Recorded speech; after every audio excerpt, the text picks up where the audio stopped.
Welcome to this week's End of Days Update, coming to you from Tulsa, Oklahoma. We had such a great time last week in Grand Junction, Colorado at Faith Heights Church. Folks were so hungry. It's so fun to see people all over the country and all over the world excited about the coming of the Lord. How cool we get to see Jesus so soon. So if you're anywhere near Alma, Arkansas this weekend, we'll be there Sunday morning, Sunday night, and Monday night, getting into end times and the power of God. We'll have a great time. Enjoy going to that church as well. Wonderful folks. Man, we're coming to you every week to look at the different things that point to the coming of the Lord, specifically the gathering of nations for the Ezekiel 38 war, because the rapture of the church is signless. The second coming has tons of signs. And stuff keeps happening every single week that we don't get a lot of info here in the States. But man, this last week, there's so much happening that I'll try to slow down and go through it. But it's super complex, but it's super boldly points to the entrance of the King. So my goodness, we're about to see Jesus face to face. So let's pick up with the first thing that happened.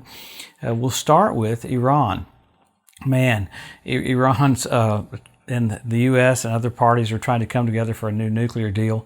But in the midst of that, Iran fired a missile. Remember last week I talked about, they said they're going to fire a missile at Israel's nuclear site. They fired a missile from Damascus down into southern Israel by the Dimona nuclear site. The villages all around Dimona were rocking with explosions. This came from Syria, Iran fired it from Syria. And the Israeli Defense Forces are kind of freaking out that these missiles were able to bypass 5 different shields, and that missile came down and almost hit Israel's nuclear site there. So absolutely crazy. Of course, the night before that, Israel had done a raid just outside of Damascus, took out some missiles that were coming from Iran down into Syria to get to Hezbollah. So Israel's had to do so many of those to stop Iran from basically building up enough ammunition to annihilate Israel. So in the midst of that, Israel went back and did more airstrikes at that spot where that missile came from. So a lot's happening.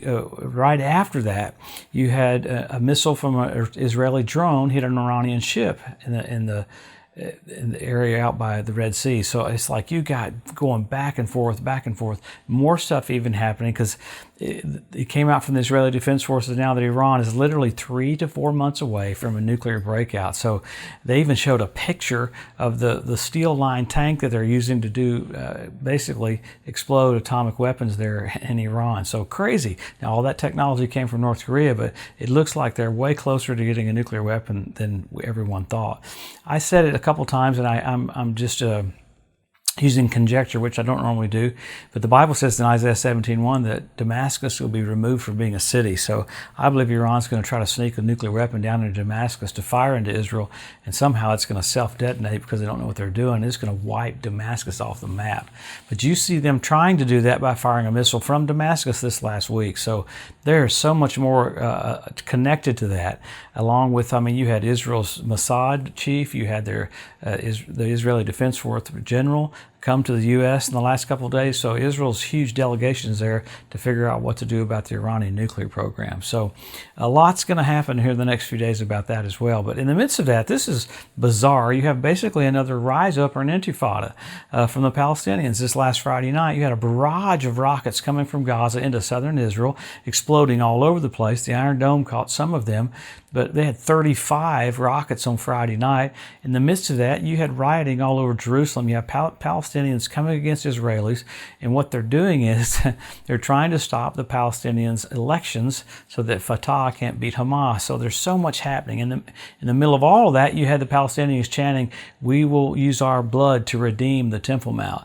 A lot happened over the Temple Mount because there were rumors that the United States and Israel and Saudi Arabia was going to be chosen instead of Jordan to basically oversee the Temple Mount. So people started freaking out thinking that Saudi Arabia is going to be basically be the custodians of the Temple Mount. Remember, everything's going to revolve around that piece of real estate. Remember, Jerusalem will be a cup of trembling for all nations. So you're watching the setup for that. And just in the last couple of days, it's the first time in months that the Palestinians fired incendiary balloons into southern Israel. So the security cabinet for Israel okayed basically an incursion into Gaza. Now, Israel's taken tanks, been firing tanks at those spots, and Israeli airstrikes at those spots. So Israel's getting it from two sides. They're getting it from the southern part of Israel, from Gaza. They're getting fired at from the northern part in Syria. And then along with that, you've got Russia still having 150,000 troops on its border. So a lot of things are heating up as far as that goes. Now that came out this last week, there are several space agencies that are coming up with ways to try to knock asteroids out of the skies. So there's 3 or 4 different ones that came out this last week because asteroids are coming so close to the Earth. Along with the different earthquakes that are happening, along with that, you've got locusts up in Lebanon. You had a huge, massive outbreak. So many more things keep happening that are pointing to Jesus is about to come back. But man, the buildup with Iran, the buildup with Turkey, haven't even talked about Turkey's freaked out over America calling the Armenian genocide in 1915. So with that, they could kick our fighters out of there. We have bases there in Turkey. So it makes their alliance with Russia and Syria and Iran even stronger. So why is that? That's the group that comes down on Israel in the Ezekiel 38 war. So wow, it's all being set up right in front of our eyes. Well, what do? We always go to the scripture every week. We look at the Bible for the signs. Number 1, Israel made a nation. Number 2, Jerusalem won back. Jesus said the generation that sees those 2 events won't pass away till all is fulfilled. But then you got the Hebrew language restored. You got the Ethiopian Jews brought back. You got the fertility of the land of Israel. You have the revival of the Roman Empire. You have the Temple Mount Institute that's ready to start having sacrifices. Wow, it's amazing to see what all they've got ready for that. After that, you've got 172 different species of predatory birds. So you've got birds in position for the Ezekiel 38 war, birds in position for the Battle of Armageddon. And then you had fish show up in the Dead Sea. That was prophesied 2,700 years ago. You had foxes show up on the Temple Mount. England's getting excited about that. You had foxes show up on the Temple Mount. Amazing. You had the ritual baths around the Temple Mount fill up with water. You had the Sea of Galilee overflow with water. I mean, the rabbis are like the Messiah is about to come. I talked about it a couple of weeks ago. You have the triumphant arch where the temple Baal worship was instigated in Palmyra, Syria, rebuilt a couple of weeks ago. Started to by the Russians. And the Talmud says when you see that, the Messiah is about to come. That's the last thing they said that you had to see. So many things are happening.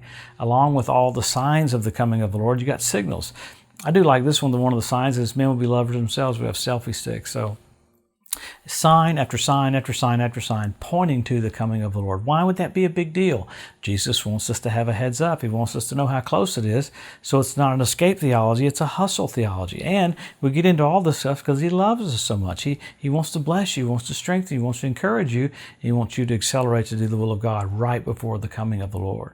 So you have all those signs, many, many more. It's hard to get into all of them, but then you've got signals. You got blood red moons on Passover and Tabernacles a few years ago. You had 4 in a row, and that's radical. NASA calls that a tetrad. And when's the last time you had that? 4 in a row on Passover and Tabernacles. 1967 when Jerusalem was won back. 1948 when Israel was made a nation. 1492 at the Edict of Expulsion when the Jews were kicked out of Spain. So remarkable that you have those things coinciding with things happening with the Jews. So amazing. Then this last year you had the Bethlehem Star. England likes that. You had the Bethlehem Star this last year, first time in 2,000 years. Jupiter, Regulus, Venus. Amazing. So all these things are pointing to His return, and it's just the thought pattern for the church has to be we get more engaged. What do? Help our local church, help our local pastor, because this is it. I heard people go, now these signs have all happened before. No, they've never happened before.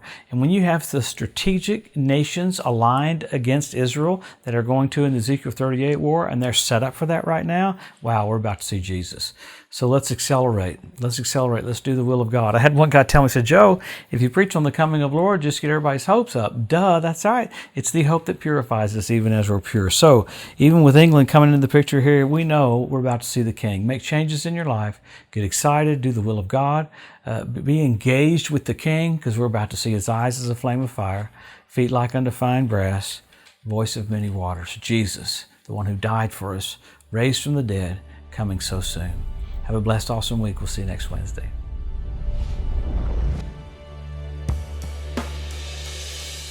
Thank Thanks for joining us today at the End of Days Update. If you'd like to be notified every time there's a new post, just go to the edu at josephmorris.com and subscribe to receive email alerts. If these posts and updates have been a blessing to you, please consider making a one-time donation to help get the message out, or even becoming a monthly partner with Joseph Morris Ministries. Thanks again for tuning in to the EDU, and we'll see you next week.